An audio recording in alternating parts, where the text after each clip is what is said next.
Olá, meus irmãos e irmãs em Cristo, sejam bem-vindos ao nosso curso básico de formação de ministros da Igreja Reconciliação em Cristo, Espírito e Verdade. Estamos reunidos para mais uma aula, dando sequência exatamente do ponto em que paramos no nosso encontro anterior. Antes eu quero pedir quem ainda não é inscrito para se inscrever no canal. Por favor, curta o vídeo, compartilhe.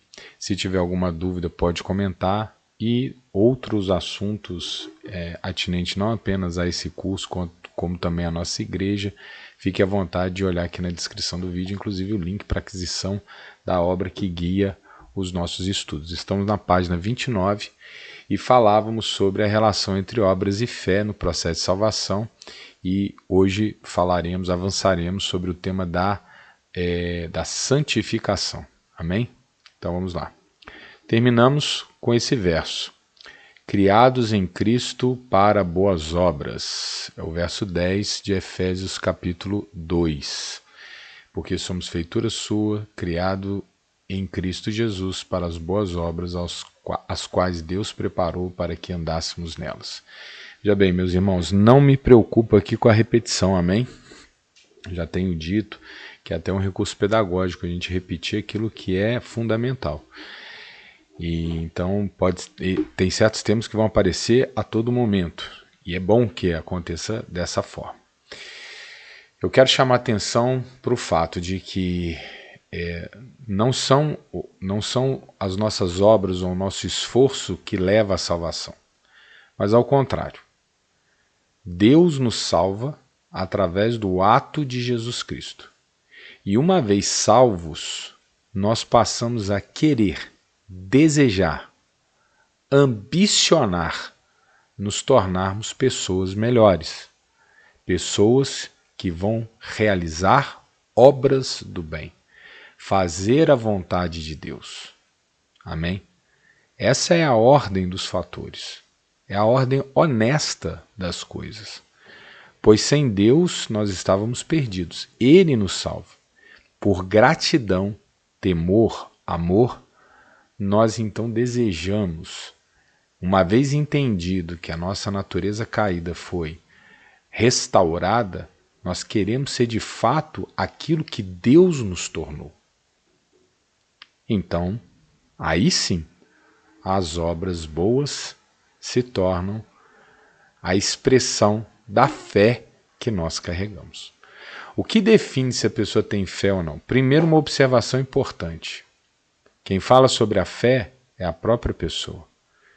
Não existe espaço algum para que eu faça a avaliação da fé alheia. Por favor. A fé é algo individual. Cada um sabe de si. O que eu posso fazer é observar a minha fé. Se essa fé é verdadeira, eu não estou mais em condições de transgredir e agir naturalmente. Quando de fato a fé é verdadeira, eu não estou satisfeito com a minha natureza caída. Então eu me esforço para ser melhor. Mas ainda assim, se nós fôssemos largados à própria sorte, provavelmente não conseguiríamos melhorar. Mas Deus, que é infinito no seu amor, bondade, e como Ele está verdadeiramente empenhado na nossa restauração, na nossa regeneração, ainda que respeitando a nossa liberdade, o nosso livre-arbítrio, porque Deus não brinca, se Ele nos deu a liberdade, Ele leva a sério a liberdade que nos deu, mas Ele nos oportuniza tudo, absolutamente tudo para melhorar. Ele nos salva por Cristo e nos transforma como obra do Espírito Santo. E é isso que nós vamos falar.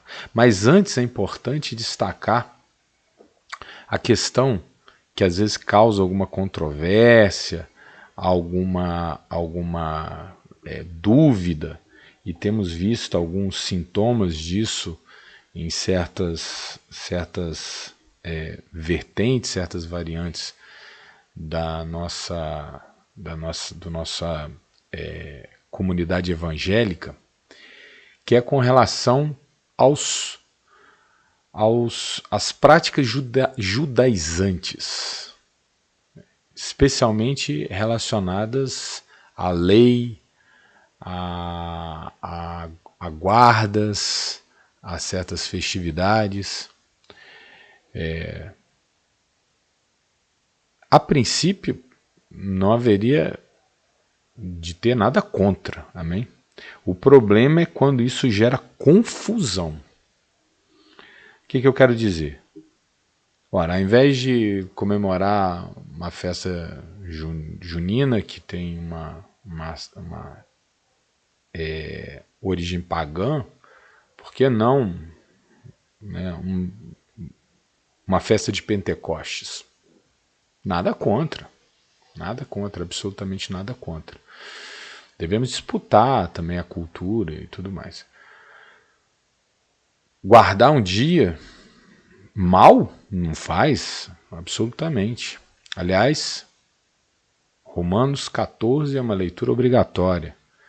Forte e o fraco na fé, o enfermo na fé. Geralmente nós nos achamos os fortes na fé que avaliam, ponderam sobre a fraqueza dos outros. Vamos sair dessa posição. Se alguém come algo para a glória de Deus, que coma. Se não come para a glória de Deus, que não coma. Se vai guardar um dia para a glória de Deus, isso é um problema da pessoa com Deus. Amém? Então, nenhum problema, amém? Não tem aqui nenhuma... Quem somos nós para nos sentar na cadeira de juiz e tentar aqui criar um termômetro, né, da boa e da má prática dos outros. Não é a nossa pretensão. Nós temos a nossa prática. Né? Nós da Igreja de Reconciliação em Cristo temos a nossa prática. Né?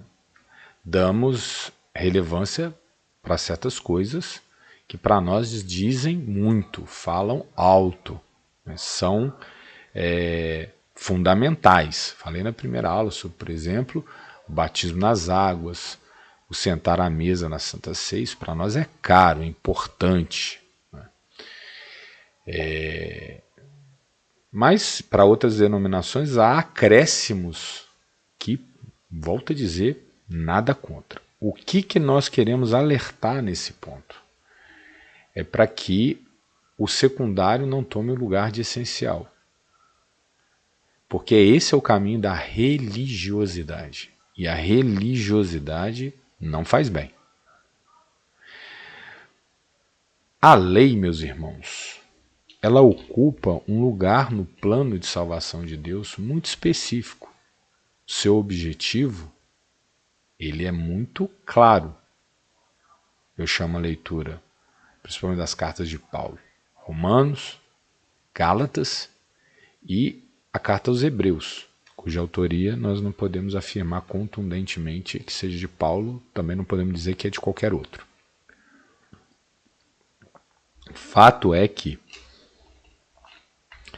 a lei, ela tem um papel no processo pedagógico de Deus de preparação do caminho para a vinda do Messias, que é Cristo, que é Ele o realizador da obra.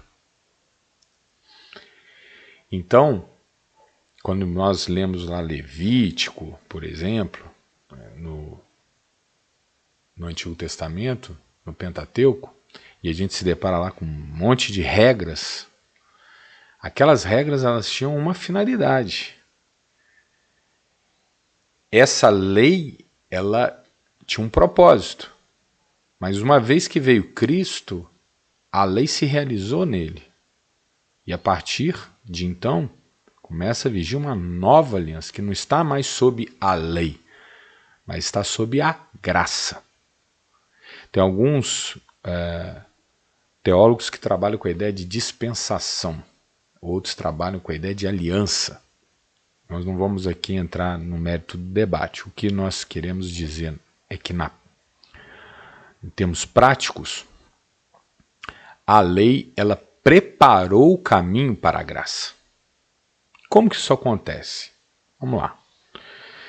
Nós sabemos que, através de Adão, todos nos tornamos pecadores. Deus, então, a partir de Abraão, separou um povo que veio pela carne do patriarca Abraão, Isaac pela linhagem de Isaac e Jacó, para que esse povo pudesse viver, experienciar mais profundamente do que qualquer outro povo a relação com Deus. Deus se revelou para esse povo como não se revelou para nenhum outro.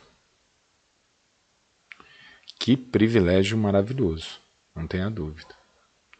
Durante 2000 anos que separa Abraão de Cristo, Deus foi se revelando progressivamente, mostrando para esse povo a sua vontade e o seu caráter.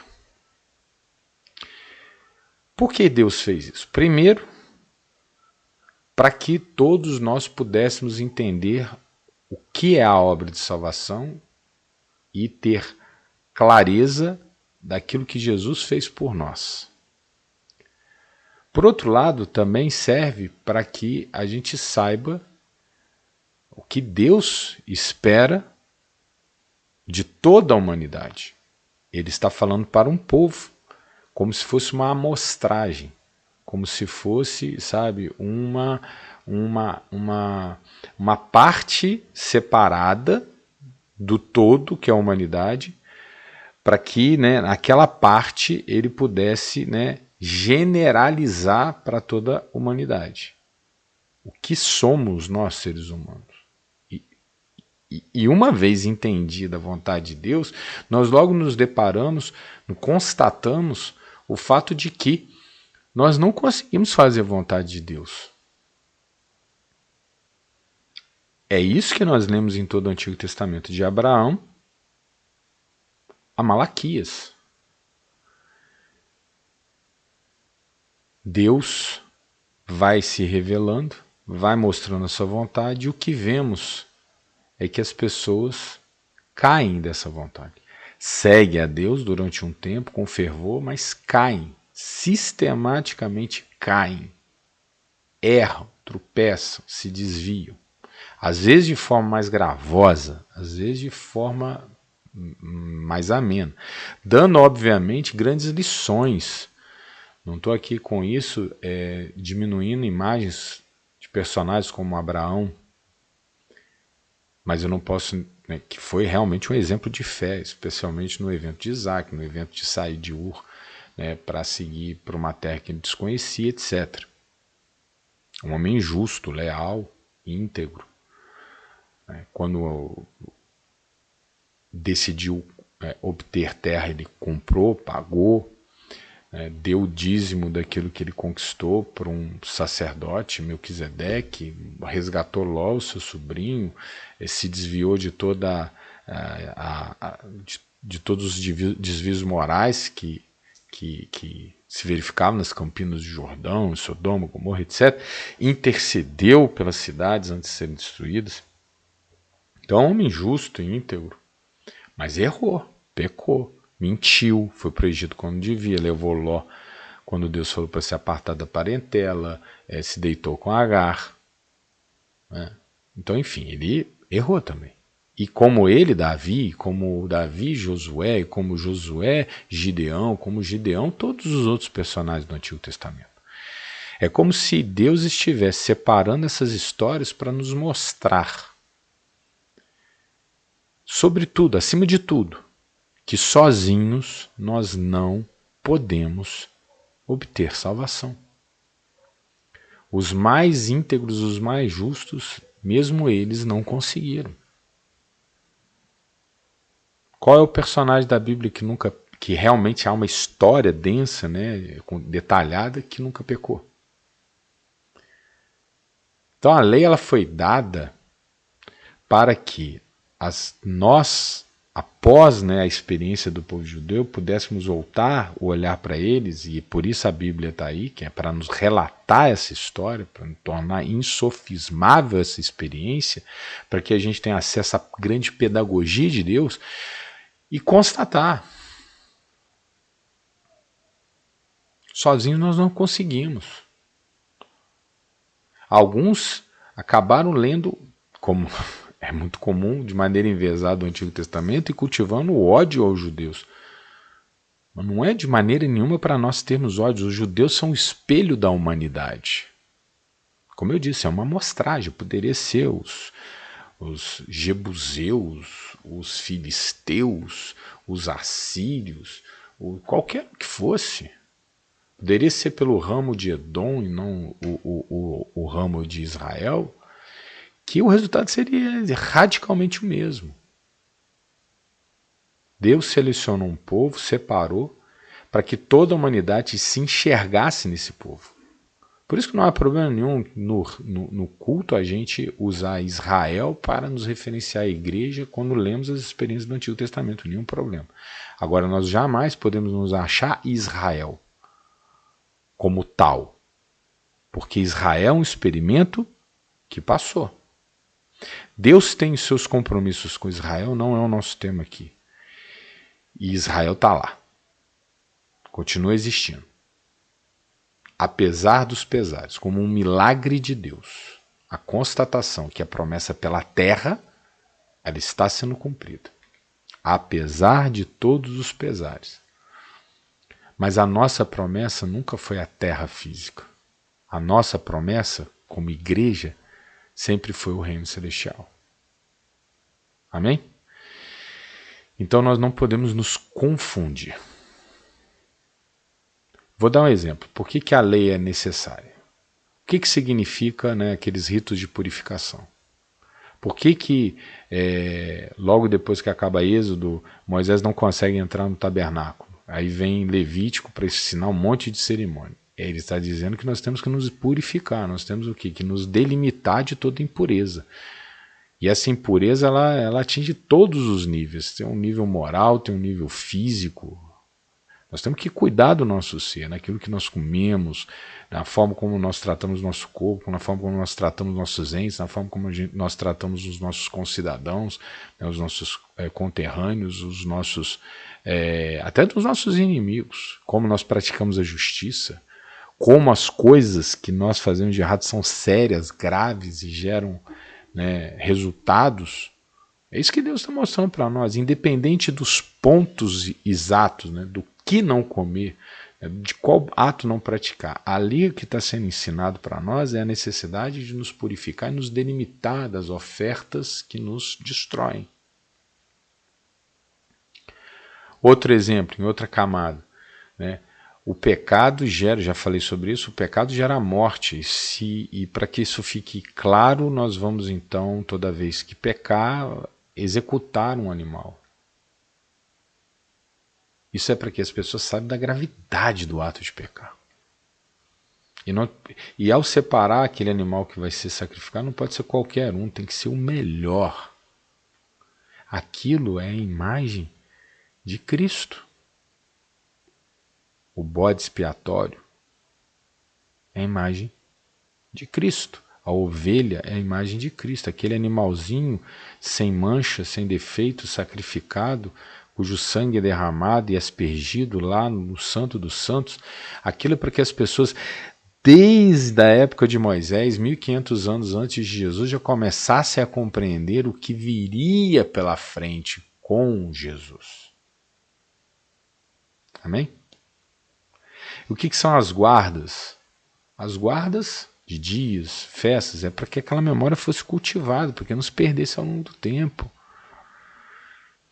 A guarda do sábado para que não houvesse a superexploração do sujeito e que para todos tivesse sempre a preocupação de guardar um tempo para lembrar Deus, meditar, quando nós temos acesso, né, à palavra, que nem toda a história dos judeus havia a palavra acessada por todos, né?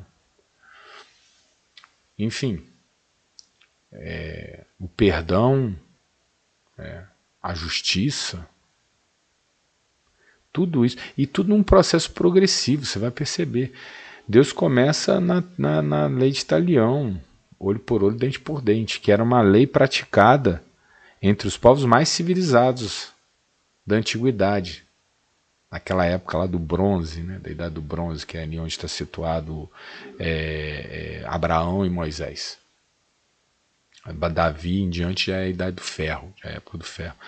Mas você pegar ali aquela civilização da idade do bronze, parar para pensar, o olho por olho, dente por dente, mão por mão, pé por pé, é um processo evolutivo na criação de uma civilização que possa sim levar esse nome. Pastor, não entendi. Vamos lá. Antes, como é que era? Um cara matava o filho do outro, o outro se sentindo no direito de exterminar o clã do assassino. Entende? Olhou envezado. Para mim, eu tenho o direito de ir lá e cortar a cabeça do sujeito. Então não havia havia, na verdade, uma assimetria, né, de delitos e penas.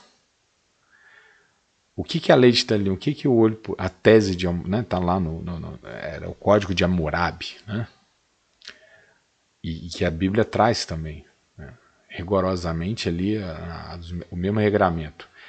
Se alguém furar o olho do sujeito, o sujeito tem direito de furar o olho, não de matar o cara. Se roubar, tem que devolver e mais tanto. Entende? Matou uma pessoa, morre o que matou, não a família dele, não o clã dele.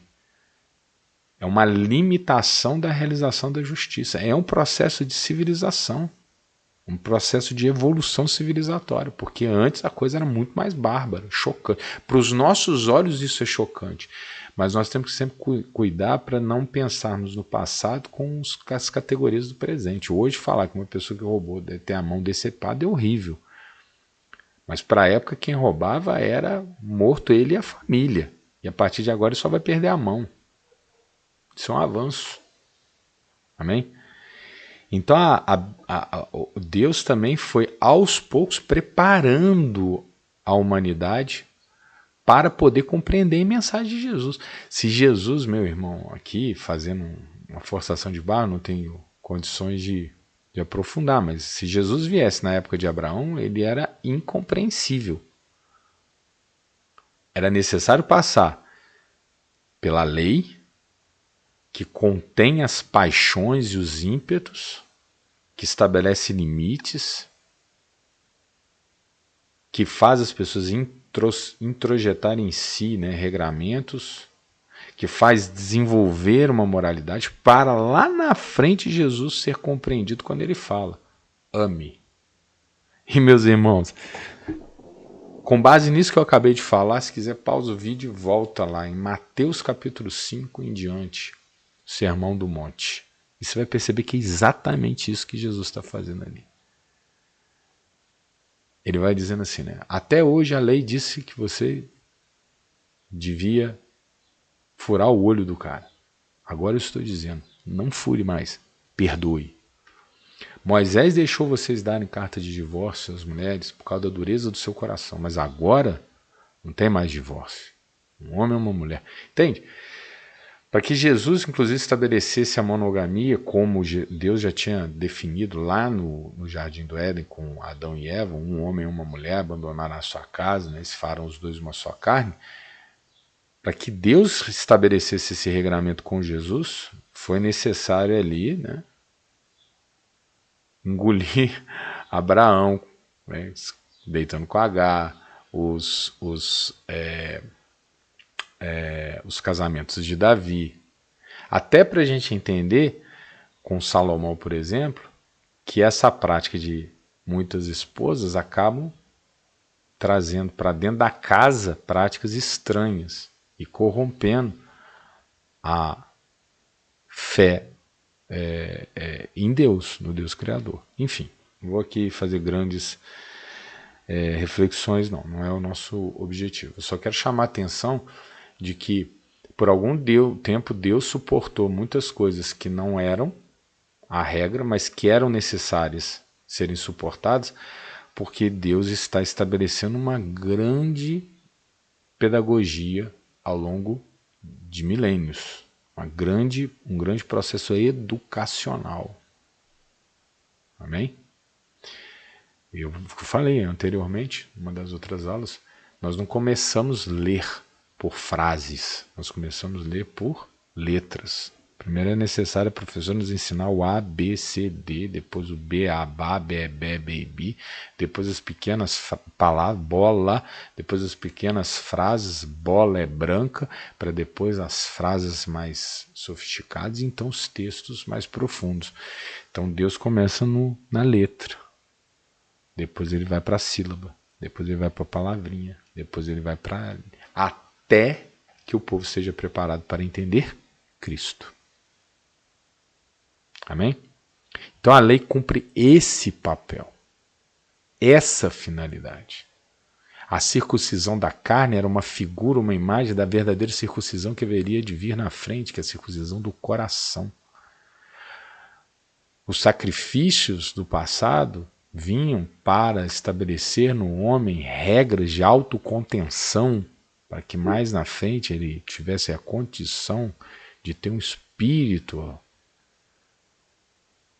dedicado a Deus, pudesse ter uma alma liberta das paixões humanas, para que tivesse um corpo que fosse a expressão do bem que ocupa o seu coração. E para eu ser isso tudo, eu tenho que começar envergando a carne, dizendo: eu quero, mas eu não faço, eu desejo, mas eu me contenho. E é isso que Deus faz.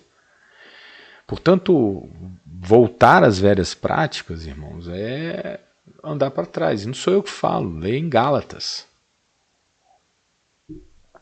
Todo o livro de Gálatas, eu falo aqui livro de Romanos, livro de Gálatas, não se importa, é a carta, amém? Não deixa de ser livros, amém? Mas o termo mais adequado é carta ou epístola.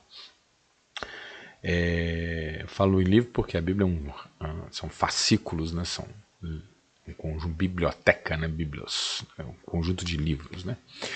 Então você vai pegar lá, Romanos se fala disso, Gálatas, principalmente no capítulo 9, 10 e 11, Gálatas inteiro, Paulo está dedicado a isso, Hebreus fala disso, entende? Hebreus, sobretudo, né, vem mostrar, assim, não confunda o esplendor de Deus com as sombras do passado. Não pega o rascunho e tome numa proporção igual à obra-prima. Rascunho é rascunho, obra-prima é obra-prima. O rascunho é importante, fundamental. Mas uma vez contemplada a obra-prima, o rascunho é um mero rascunho. É uma memória da construção de uma obra de arte. Não mais do que isso. Amém? Então, vai lá. A lei foi dada para que... Está aqui, ó. A lei foi dada para que o ser humano compreenda duas coisas. Em primeiro lugar, a vontade de Deus. E em segundo lugar, a sua incapacidade de viver conforme essa mesma vontade. Os judeus acreditam que são salvos por praticar a lei. Os cristãos são salvos por obra de Cristo. E é isso que nos impele a praticar a vontade de Deus. Amém? Nós não somos judeus. Respeitamos os judeus, agradecemos os judeus. Lê lá Romanos capítulos 9, 10 e 11. No capítulo 11, Paulo termina dizendo, né? Foi a queda dos judeus que trouxe a salvação para o mundo. Nós devemos olhar por misericórdia e orar por Israel. Mesmo porque também a escatologia nos mostra, aponta para o fato de que quando houver a conversão de Israel, a obra de Deus estará completa e o reino visível chegará. Então temos que orar e trabalhar pela conversão. Sempre com amor, com ordem, decência, nunca por força nem por violência, sempre, né? Lembra lá? Os pés calçados no Evangelho, está lá na armadura de Deus em Efésios 6, os pés são calçados no Evangelho, a gente não anda fora do Evangelho, amém? Nunca, jamais. Então se Jesus falou, é com amor, não vamos impor nada a ninguém, seja judeu ou espírita, ou umbandista, seja lá o que for, amém? Nós não fazemos guerra santa, não é nosso papel, em nome de Jesus. Muito bem, olha aqui Romanos capítulo 7 traz um texto que é muito bacana, tanto para entender, né, o conflito entre a consciência da lei, né, e inclinações da carne, como que isso gera um conflito, quanto também serve para ilustrar o início da caminhada do cristão, quando se depara com a vontade de Deus e vê em si, né, certos mecanismos limitadores que o empurram, né, o compelem para um lado oposto. Olha que bacana. Romanos capítulo 7, versículo 19. Porque não faço o bem que quero, mas o mal que não quero, esse faço. Ora, se eu faço o que não quero, já não o faço eu, mas o pecado que habita em mim. Ache então esta lei em mim, que quando quero fazer o bem, o mal está comigo. Porque, segundo o homem interior, tenho prazer na lei de Deus, mas vejo nos meus membros outra lei que batalha contra a lei do meu entendimento, e me prende debaixo da lei do pecado que está nos meus membros. Miserável homem que sou, quem me livrará do corpo dessa morte? Amém? Paulo está aqui lindamente, né, mostrando esse conflito interior pessoal, para ilustrar exatamente como foi o processo pedagógico de Deus. Deus nos deu a consciência da sua vontade para que nós percebêssemos que há algo errado em nós. Por mais que eu saiba, vamos imaginar um judeu na época da lei, por mais que ele saiba claramente o que ele deve fazer, ele não consegue fazer. Ele se vê o tempo todo em conflito, o tempo todo errando, o tempo todo se desviando. Era com o judeu no passado e é com o crente hoje, amém? Não mudou não. Mas quem foi batizado, recebeu Jesus, todos os problemas acabaram? Muito pelo contrário, vou falar daqui a pouco sobre isso. O que nós temos diferente agora é a consciência dos nossos limites, que traz consigo a consciência da dependência de Deus. Por isso oramos pedindo força, oramos pedindo capacidade, oramos pedindo cura, oramos pedindo libertação, oramos pedindo, porque nós precisamos que Deus nos dê as condições de vencer. Temos que orar pedindo santidade, irmãos, não se esqueça. Cura, prosperidade, pode pedir, mas pedir também santidade, discernimento, sabedoria, capacidade de ser a luz do mundo que Deus deseja que nós sejamos. Amém? Precisamos disso tudo, o pacote é completo. Então, nesse trecho, Paulo está nos mostrando o conflito interno que acontece quando um homem pecador se depara com a lei. Ele entende que existe uma lei boa, perfeita e agradável, que é a lei de Deus, santa, justa e íntegra, mas ele percebe que ele não consegue cumprir. Então ele se vira a Deus e suplica: Deus, me salva. Miserável homem que sou, quem me livrará do corpo dessa morte? Deus, me salva, porque sozinho eu não consigo. Amém? Então, a lei, ela, em suma, dentre N outras finalidades, busca nos mostrar que, embora saibamos a vontade de Deus, a herança de Adão fala alto dentro de nós e não permite que nós, por nós mesmos, venhamos a nos salvar cumprindo essa vontade. Lembra qual é o contexto da nossa fala aqui? Olha lá, ilusão da autossalvação. O cristianismo nega a ilusão da autossalvação. Sozinho não consigo me salvar, portanto não é por obras, para que ninguém se glorie. É dom de Deus. A salvação é graça imerecida, acessada mediante a fé em Jesus Cristo, porque Ele é o único que nunca pecou.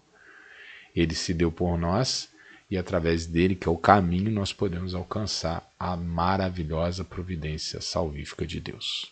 Amém? A soteriologia cristã estabelece a ordem correta dos fatores. Deus nos salva para então passarmos a desejar realizar boas obras. Não somos salvos pelas boas obras, somos salvos para as boas obras. Queremos fazer o bem porque já somos salvos, ou seja, somos aprimorados pela gratidão. Amém? Então, não é meu esforço, é Deus que me salva. E a partir de agora eu quero ser uma pessoa melhor. Quando a fé é cravada no centro do nosso ser, nos arrependemos do pecado e aceitamos uma nova forma de viver. Assim que se alguém está em Cristo, nova criatura é, as coisas velhas já passaram, eis que tudo se fez novo, segundo os Coríntios 5,17. Porque somos feitura sua, criados em Jesus Cristo para as boas obras, as quais Deus preparou para que andássemos nela. Amém? Irmãos, aqui nós chegamos ao lugar da cerimônia do batismo. Veja bem, lembrando da ordem dos fatores. Éramos pecadores e vivíamos em Adão. A palavra nos alcança, aquela centelha, aquela fagulha de vontade de nos reconectar com Deus, ela acende, e aí vem a fé, e a fé nos incendeia, e nós percebemos os miseráveis homens e mulheres que somos, e nos arrependemos dos nossos pecados. Aceitamos Jesus como nosso único e verdadeiro Salvador. Olhamos para a cruz e vemos que Ele se sacrificou por nós e acessamos a salvação pela graça. Deus, então, maravilhosamente, através de Jesus Cristo, é reconciliado com a sua criatura. Ele se reconcilia conosco. Nós reconciliados com Deus, temos paz. Acabou? Não. Aí começa a peregrinação do crente. O batismo nas águas representa, já falei, estou repetindo, o batismo nas águas e na nossa igreja, nosso batismo é por imersão. Amém? A gente submerge na água, uma representação do sepultamento da velha pessoa. E quando saímos, é como se estivéssemos ressuscitando com Cristo. É uma cerimônia, irmão. Não tem nada de mágico nesse ato. É uma cerimônia, uma representação. Ah, então, claro que vale, meu irmão. É muito importante. Por quê? Porque como qualquer ato, ele em si carrega um significado que tanto vale para o mundo quanto para nós mesmos. Amém? Por exemplo, muitas denominações, e a nossa também, ela usa elementos desse mundo para atiçar, aguçar a fé do sujeito. São os propósitos, as campanhas. Por exemplo, escrever um mal que está me atormentando num papel e durante a oração rasgar e pisar, ou com uma tesoura abençoada vir cortar, ou uma escarlata que eu vou amarrar na janela da minha casa, né? Ou, enfim, um óleo que vai ungir a minha cabeça. Esses elementos, eles em si mesmos não trazem nada em si sobrenatural. Não. São panos, papéis, tesouras, são óleos fabricados, mas na vida daquele que tem fé, aquilo se torna algo sobrenatural para ele. Lembra de Jesus?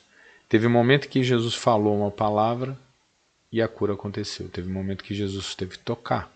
Teve um momento que Jesus teve que fazer um lodo. Teve um momento que Jesus teve que repetir. Teve um momento que Jesus nada fez, simplesmente disse, vai lá que deu tudo certo. Amém? Deus não age de uma única forma. Deus age de múltiplas formas e nós somos chamados a experienciar todas essas maneiras. Portanto, usar os elementos do mundo como atos de fé não é nada, não representa nenhum desvio, representa simplesmente, né, uma manifestação dessa fé. Tem gente que tem mais facilidade com certas práticas do que outros. Tem gente que uma oração individual já basta. Tem gente que precisa ali da mão do pastor na cabeça. É ruim? Não, de maneira nenhuma. Cada um é de um jeito, cada um tem uma forma, cada um...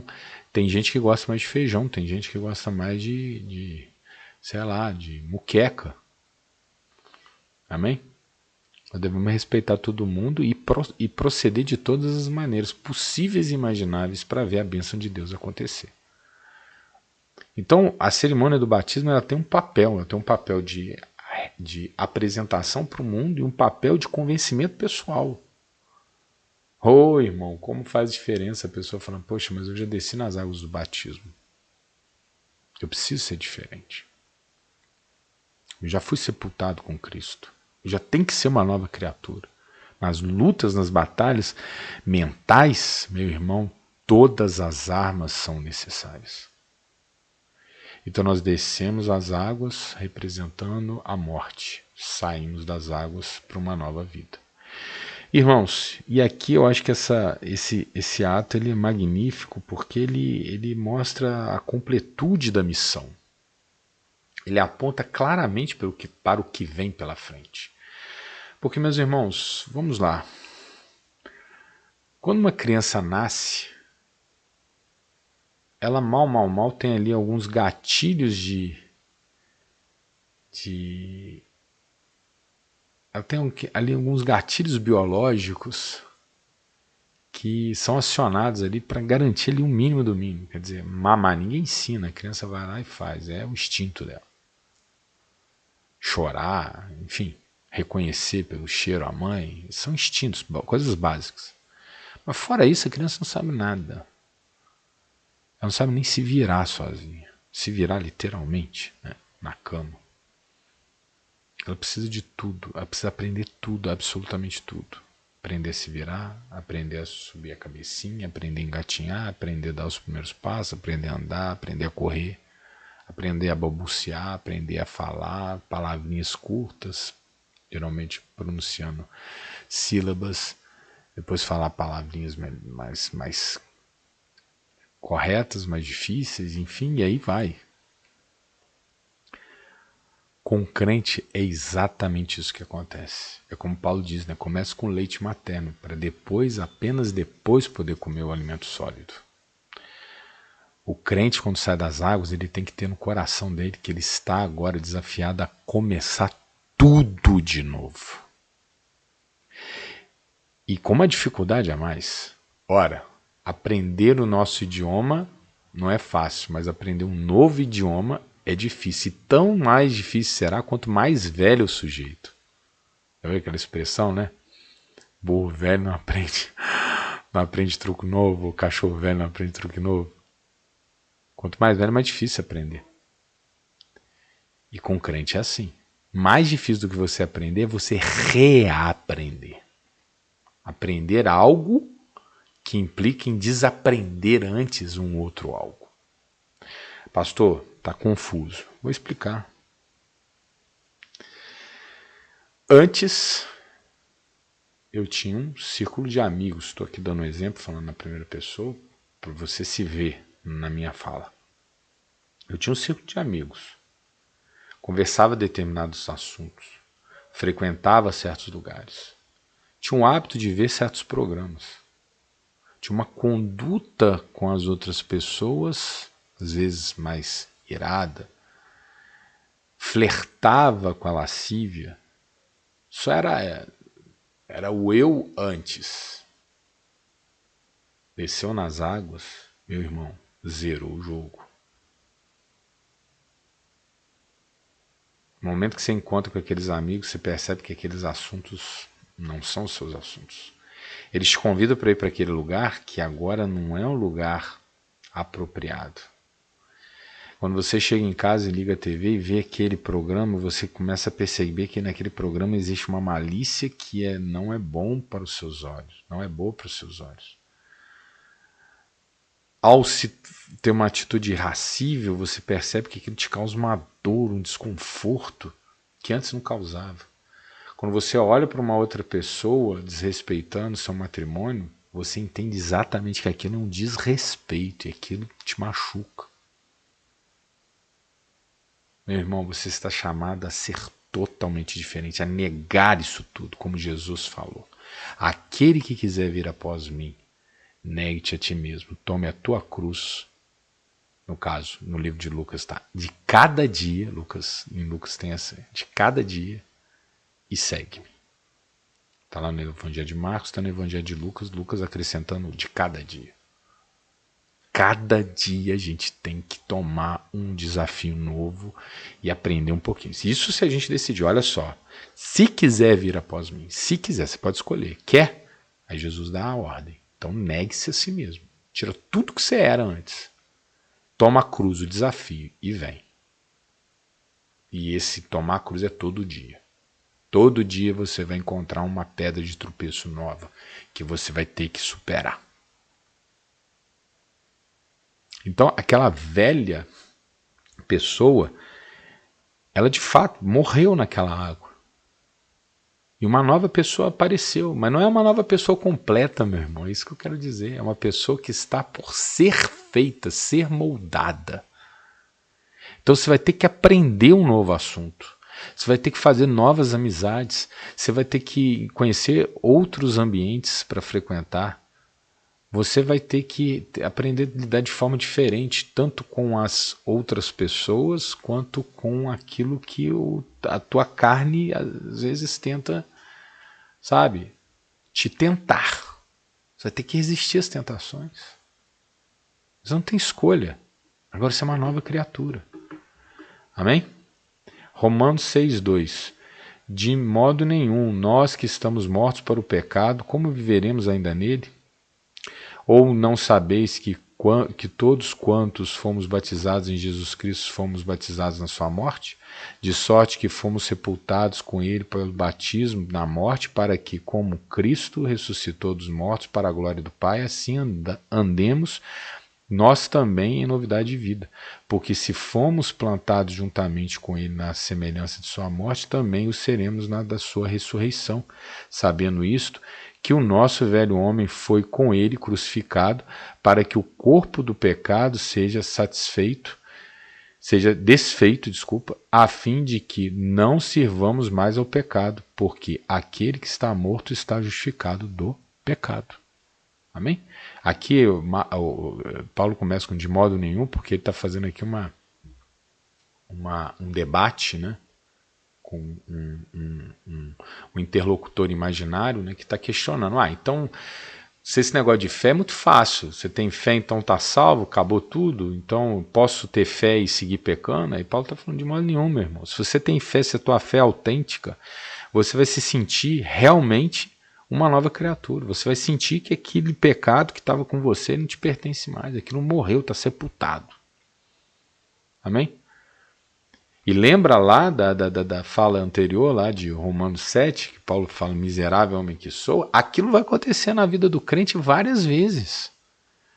Porque várias vezes ele, tendo consciência do que deve fazer, ele vai se pegar com o corpo dele tentando levar ele para o outro lado. Porque é a carne. Carne e corpo são coisas diferentes, nós vamos falar mais à frente. A carne vai tentar inclinar ele para um lado errado, e ele vai se ver todo momento querendo fazer aquilo, né? Sendo instigado a fazer aquilo. E ele vai ver a incapacidade dele mesmo superar o problema. Então ele vai recorrer a Deus, e Deus vai vir, vai trazer de volta. Amém? E aí nós vamos viver essa peregrinação. É isso que nós chamamos de santificação. Esse processo de renascer e amadurecer em Cristo até o momento da glória. Vamos ler mais um pouquinho? Aqui, ó, parte destacada. Ao ressuscitar cerimonialmente com Cristo, estamos fazendo uma declaração pública de adesão ao reinado do Filho. Nos apresentamos tanto no plano físico quanto no espiritual como novos súditos do reino de Deus. Eu vou ter um momento aqui para falar só do reino de Deus, amém? Vamos deixar para frente um pouquinho. Mas está claro isso? O batismo é como se fosse, sabe, aquela certidão de nascimento daquele que ingressou no reino de Deus. A partir desse momento, você é cidadão celestial. Uma vez justificados, tendo aderido ao seu reino, Cristo envia o Espírito Santo que regenera o nosso espírito para nos guiar pelos caminhos da santidade. Aqui está o ponto. Jesus vem e nos justifica, ascende ao céu. Uma vez justificado, temos agora o dever de nos tornar novas criaturas. Mas é fácil de maneira nenhuma, estamos no campo de batalha. O mundo está aí para nos levar para o outro lado, para nos convencer a abandonar a nossa fé. O diabo está mobilizado para tirar do teu coração aí tudo de bom que Deus plantou. Então é batalha, é luta, é difícil. Aprender é difícil. Aprender de novo é mais difícil ainda. Aprender tendo que desaprender, ô meu irmão, que grau de dificuldade. Não é para qualquer um. Mas Deus não nos abandona.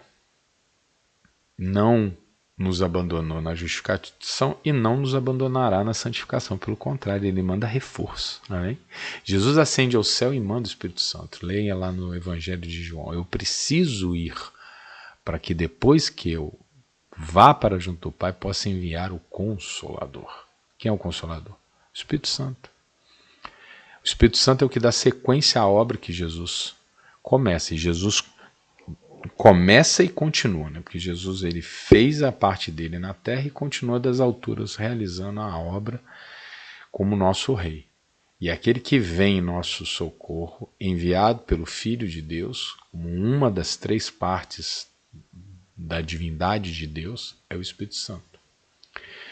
E olha só, Hebreus 9:14.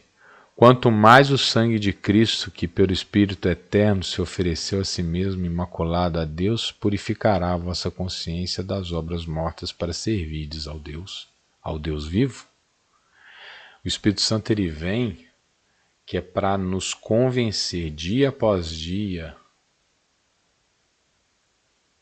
daquilo que nós somos agora, para nos instruir dia após dia daquilo que nós devemos fazer, para nos mostrar dia após dia do que nós devemos rejeitar.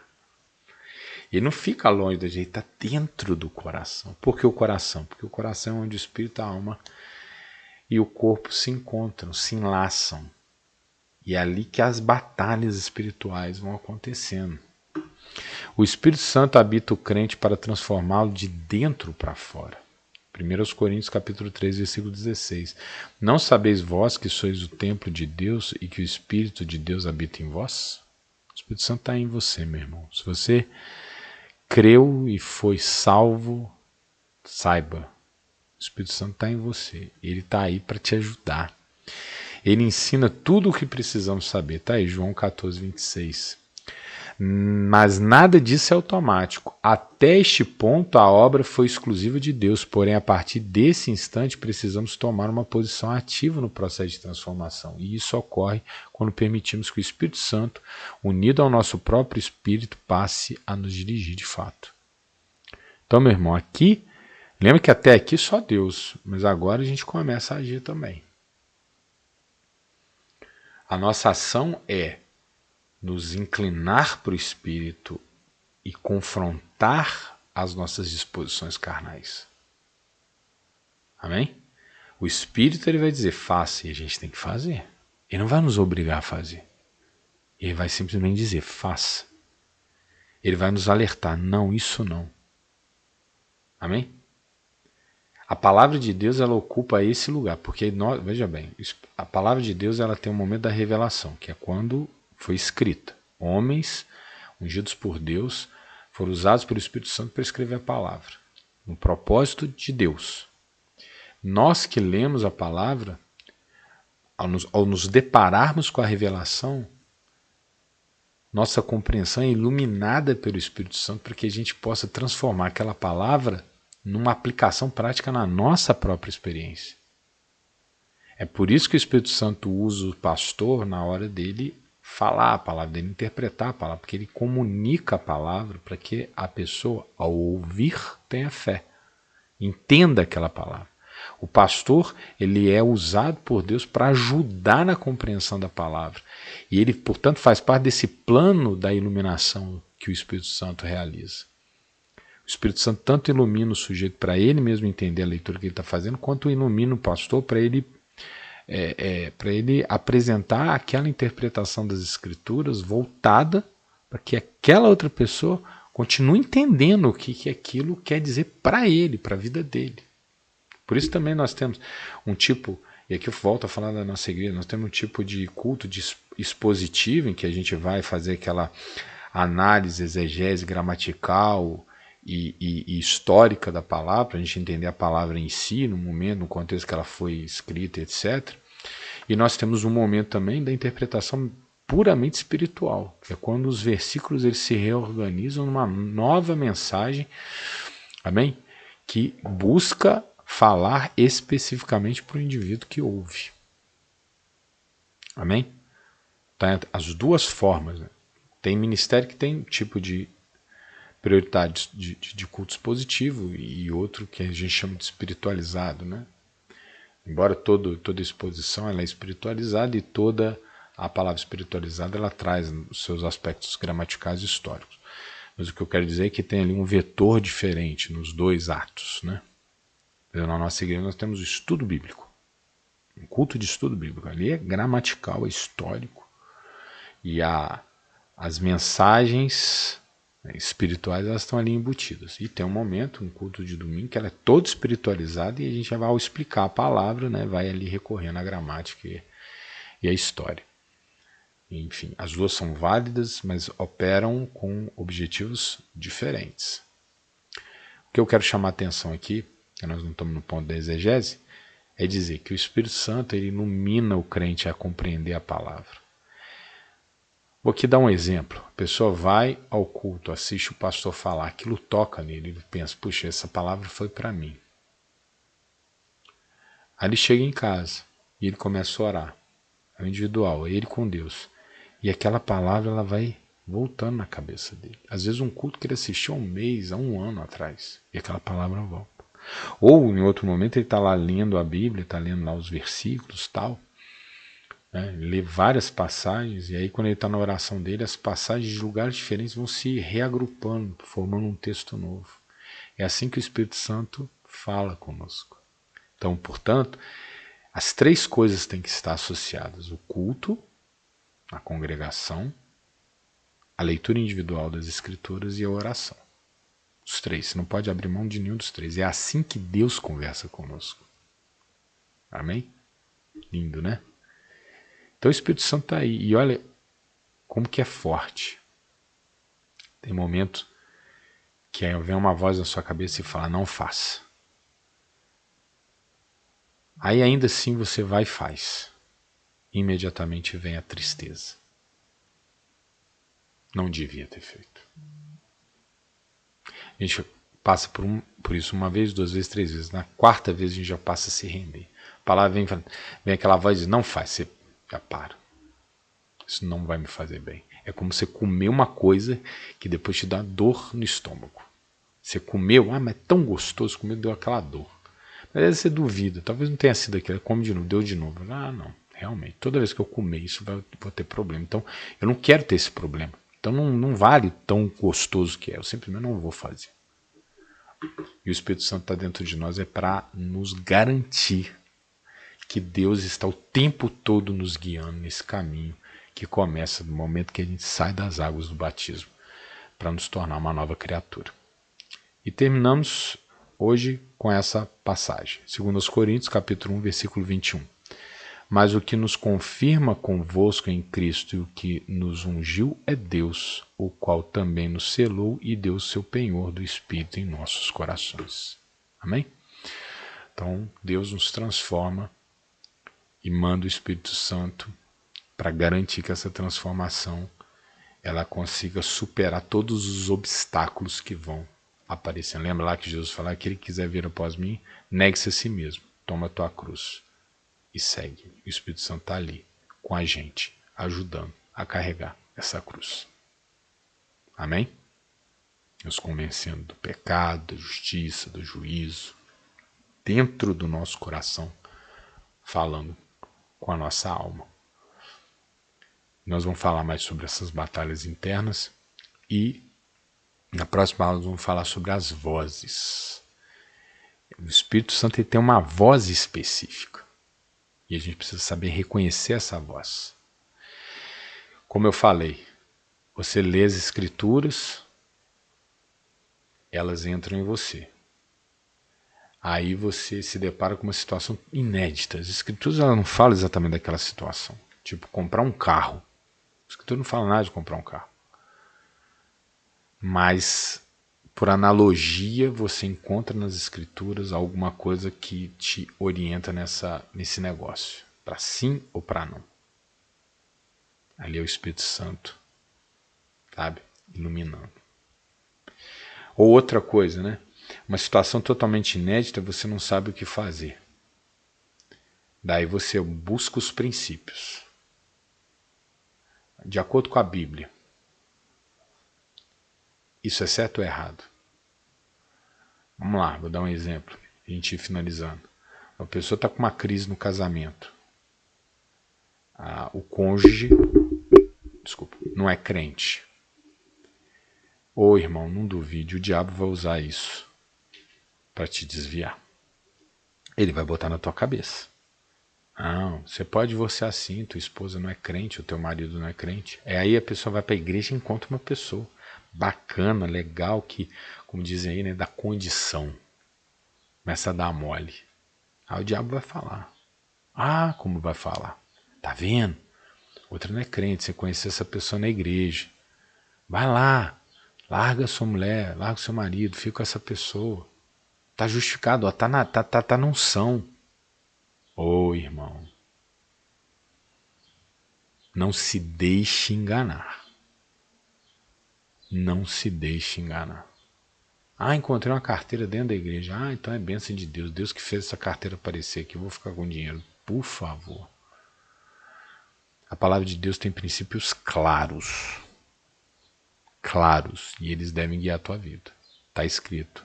Aquele que Deus uniu, o homem não separa. Fez-se uma carne. Não é para ter divórcio, é para lutar pelo teu casamento. Não entre pela porta larga, meu irmão. Você tem que buscar a porta estreita. É para isso que a igreja, que a palavra, que o Espírito Santo, que o nosso Salvador Jesus e que Deus está nos preparando. Amém? Então a gente precisa ali aperfeiçoar, sabe? A compreensão dessas nuances espirituais.